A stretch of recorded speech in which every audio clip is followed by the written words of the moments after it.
好，那我们今天来看一台公司行号的电脑哦。那这台公司行号的电脑，它是说开机没有办法就是进到系统。好，那我们先插电开机看一下什么状况哦。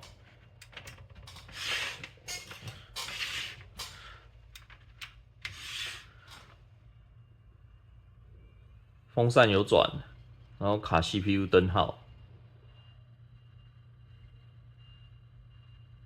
然后完全没有反应。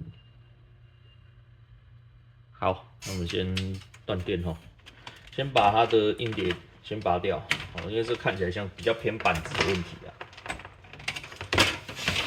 那像这种啊老电脑，你要测的时候都要记得啊，除了板子之外啊，这种的那个 power 也是会影响它整个电脑的运作。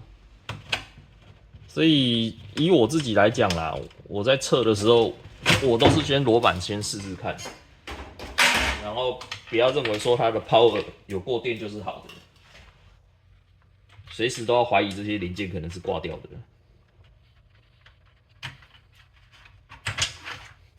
好，硬碟拔掉了，好，现在就是直接让它再开机一次哈。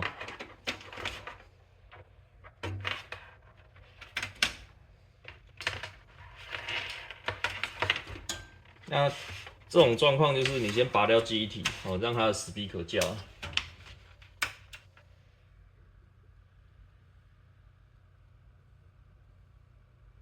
那 speaker 不会叫哦，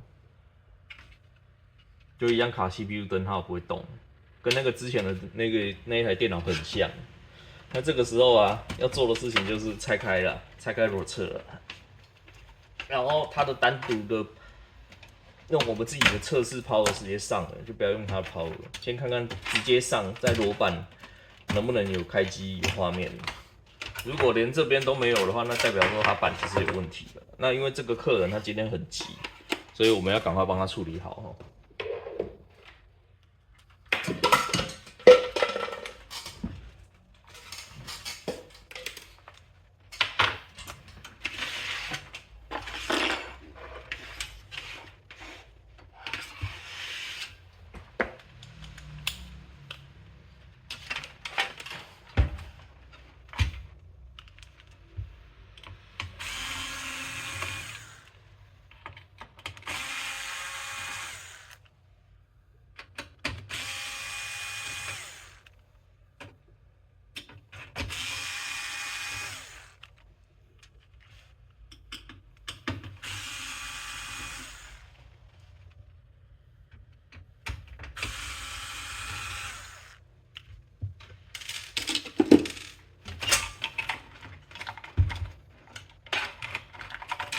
哦，厚厚的一层灰啊！看一下板子，2017年11月，板子后面看起来还好，正面灰尘很多，总觉得板子会不会有断线啊？好，那我们现在拆出来裸板了哈，那我们一样就先上电，上电之前先清它的那个 BIOS 设定。清完之后我们就直接给它上电，还是一样哈。它虽然可以转 CPU 的风扇，可是它的这边 CPU 的灯是很亮的，完全没有反应那我现在先把我自己的检测用的 CPU 用上去，然后把它风扇先拆掉，看是什么情况哦。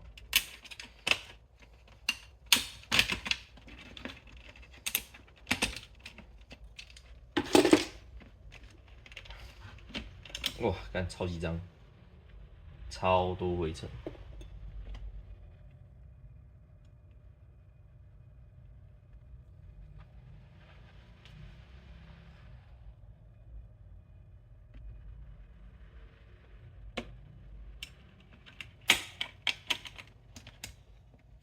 那我们一样先上电哦，先看那 CPU 有没有发热。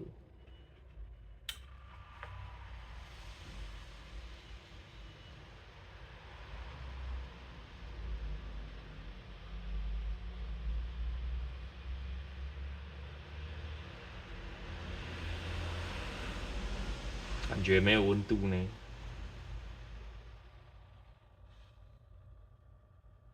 对啊，它这个是供电没出吧？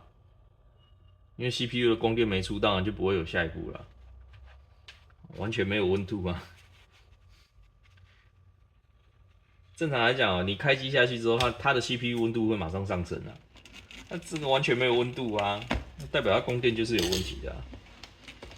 所以哦，这片板子就是已经挂了啊。那我们等一下就是直接帮客人报一片新的板子的价格，因为它是公司行号，他今天下班前他就要拿到，他要做账，因为现在就是比较紧急啊，所以我们等一下会去帮他拿一片 H110的主机板直接换了。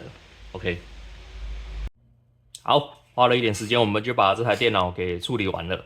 好，那大家可以看到，我们这一次就是换这一片华硕的 H110MK， 这个就是专门给6代跟7代的维修用的主机板。好，那通常会使用这片主机板的，在前面的影片我都有特别跟你讲，就是都是给公司行号，公司行号来，我基本上都不会犹豫，就是直接帮他换这一片，而不会说叫他去砍掉重练这样子。一般都是家用的，我会比较建议砍掉重练。因为商用环境他们很单纯，他们可能就是只连接自己的印表机，然后每天打报表啊，他又没有对外连网路，一定要连网路的需求就不一定。所以之后如果说通道真的被关掉，那老电脑真的没有办法上网的时候，他们再自己想办法买新电脑。因为他们还是求稳定性为主，而且他们的设备不会随意的去汰换。那我也会跟他们讲说，以后都是这个趋势，所以他之后还是得留预算去做沿用这样子。那因为他今天这个就急件所以你看我就很快速的把它换完。那我等一下就要直接这把电脑再载去他们公司了。对，因为今天是月初嘛，月初就是要做账啊，要发薪水啊什么之类的，就是很多事情啊。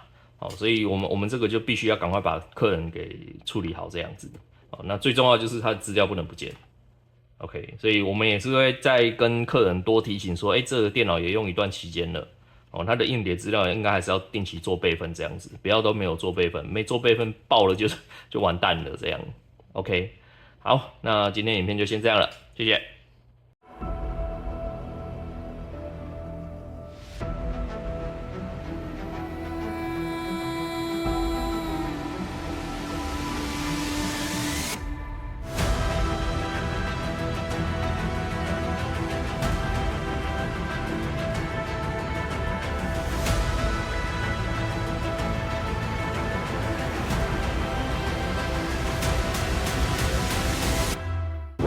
I believe that every age has its heroes, and a new legend will be born.